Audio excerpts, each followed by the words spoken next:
Sure.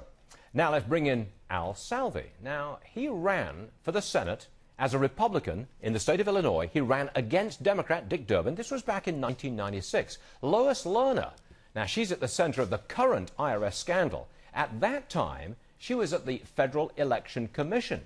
Mr. Salvi says he was hit with complaints when he loaned himself money.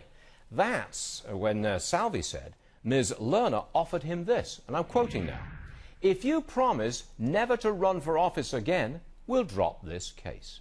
Al Salvi joins us now. That was a bribe?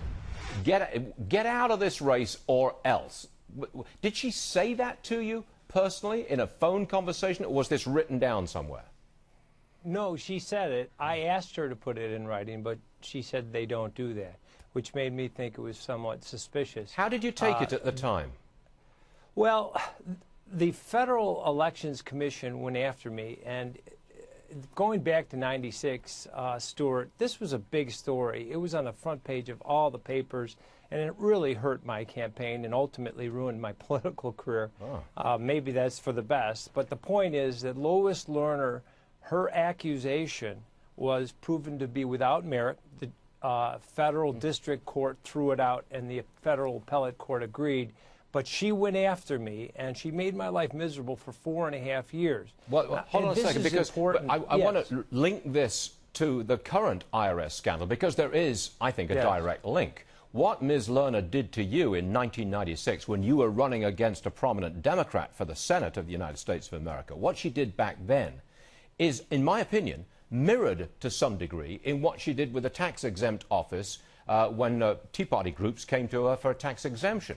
I mean, it seems to me that there's a direct link to what she did to you then and what she has done allegedly and admittedly to Tea Party groups now. There is a direct connection. I agree with that, and that's why I've left my happy little private life, because I don't want her to do this to anybody else. I read an article that said, well, she's always been bipartisan, apolitical, she's been a competent bureaucrat, but in the case against me, she was very partisan. She clearly did not like conservatives. I wasn't the only one. She used the power of the Federal Election Commission. Hold on a second. Al, I've got limited time left. I want you to tell me, what tone of voice did Ms. Lerner use when she was telling you, get out or else?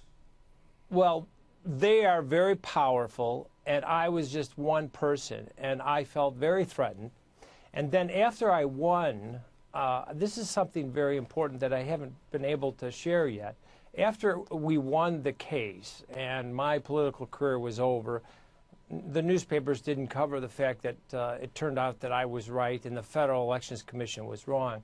A couple of months later, the two FBI agents came to my home, and they said they wanted to interview me, and I didn't take the Fifth Amendment, about a $2,000 contribution that my mother gave to my campaign. Where did she get that kind of money, they asked. And then they interviewed my elderly mother, and I told Mom, tell the truth. You contributed to your son's campaign. And the FBI agents came back to me and they said, we're dropping this. I think they knew they were being used politically. Yeah. Lois Lerner was after me, and she didn't let go. And I don't think a person like that should be in a position of power, much less run the Obamacare program. So that's why I'm here on TV. Mr. Salvi, we really appreciate you coming on board today. That was a very interesting story about the FBI visiting you about a contribution from your mother. That's fascinating. Thank you, Stuart. Thanks for coming on board, sir. We appreciate you being with us.